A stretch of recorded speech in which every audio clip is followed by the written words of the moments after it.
Well, now we're doing Unit 5A, Part 1. And I want to point out that it's very important you go through this unit and understand the boxed items. And on page 297, there's something that boxed item that talks about population as opposed to a sample.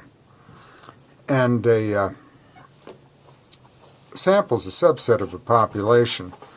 And when we talk about population parameters, they characterize the population, whereas sample statistics summarize the raw data. So for question 1, we have to identify the population parameter. So 1,500 American women working for large companies were polled to determine the percentage that felt that women were underrepresented in management positions in their company. And the choice is C, the percentage. In other words, the population parameter, the percentage of American women working for large companies who feel that women are underrepresented in management positions in their company.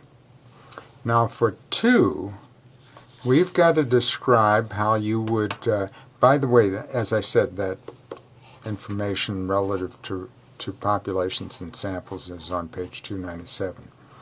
So now we have to describe how you would apply the 5 basic steps of a statistical study to the given issue. And these 5 basic steps can be found on page 298. And so you want to know the average amount paid in rent by tenants of the city of Hazelwood. Well, here are the 5 steps. The population is all tenants in the city of Hazelwood. The goal is to determine the average amount paid in rent by tenants of the city of Hazelwood. Step 2, we're going to choose a representative sample. Step 3, we're going to determine the average amount paid in rent by the people in the sample. Step 4, we're going to infer the average amount paid in rent by all tenants of Hazelwood, and we're going to make that inference based on the sample statistic. And finally, we're going to assess the results and formulate a conclusion. So let's go to number 3. And for question 3, we've got to go through the same process, except now as an executive of a large software company, you want to know whether there has been an increase in levels of stress amongst your employees. So the population is all employees of the software company. The goal is to determine the levels of stress among the employees. We have to choose a representative sample. We've got to determine level of stress for those in the sample. That's our statistic. We're going to infer level of stress for all employees of the company. And that'll be the parameter. And we're going to assess the results and formulate a conclusion. So, go through those, make sure you understand them, please.